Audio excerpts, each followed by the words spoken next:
this is it. Out in the country. Hope it's a good show. Oh, I see a few cars up there. I mean, if JSA is here, it's got to be a significant show, right? Yes, we're driving on gravel. Some kind of event center up here. Looked it up online. It looks like the kind of place where people have their weddings. Come on a country field to their wedding.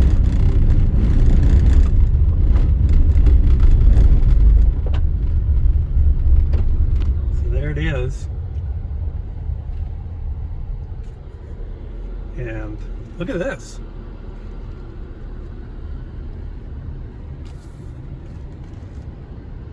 Actually, a lot of cars here. Out in the middle of nowhere.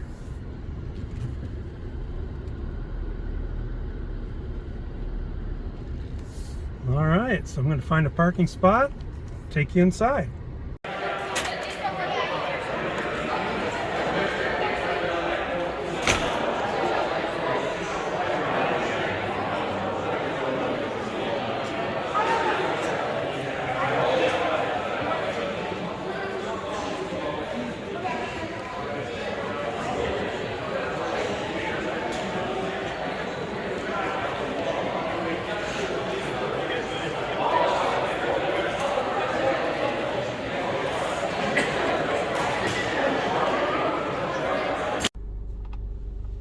Hey everybody, fun show. As you can see, for South Dakota, that's a pretty big show. A lot of people there that I've not seen at the other local shows, so a lot of good cards. I ended up just buying 2 cards. I'll show you those here. This, this gold mosaic of Jerry West. I like the shine. Jerry West needs more representation in my collection, and I like how the colors go with his uniform there, so I picked that up. And then the other one I picked up was this photo variation of Carlton Fisk waving to the crowd. Looks like the field is empty behind him there. Didn't have that photo variation, and I would like to get those photo variations of these recent top sets. So I brought this along. This is a book I bought a while back. It's autographed by Julius Erving. I think it says to Mike. All the best, maybe. J. Irving. Shout out to Mark Santucci. He's a big Dr. J fan.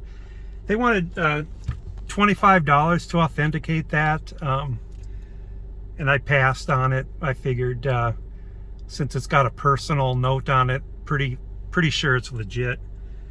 And then Terry Bradshaw here gave this one over to PSA. They needed an hour and a half to look it over on site, and it came back.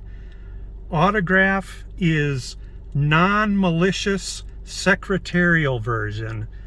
And the JSA guy went on to tell me that Terry Bradshaw is well known to have had a secretary who would autograph his name on cards that came in. So that is not a Terry Bradshaw autograph per James Spence Authentication. They had 2 people at their table. They were taking a ton of cards in for authentication today. I just had my 1 card, but a lot of people were handing in big old stacks. And there was a big comic show in town yesterday called 605 Comic Con, and they were in town for that and heard about this show and stayed an extra day to authenticate here at the show. And they looked like they were busy. Just 2 of them. They said at National they'll have 10 of them, and these 2 guys were from Florida. So anyway, that's the show. Not too bad for a South Dakota show. There was one guy that had a lot of vintage. Otherwise, everybody else was kind of this ultra modern. And I like that kind of stuff, but it's not what I'm gonna spend my money on if I have a choice. One nice, the vintage guy had a binder of every top set issue from 1952 through like 1969, and it was just a binder of commons. And I thought, I took his 1961 book and I looked at it. That's one of the sets I'm kind of slowly working on right now. I asked him how much, the cards were in the binder, and he said, well, it'll depend on the card, and he just would look them up after I picked out the cards I was interested in. I said, I'm trying to build this set. What if I pulled 200 or 300 cards from this binder?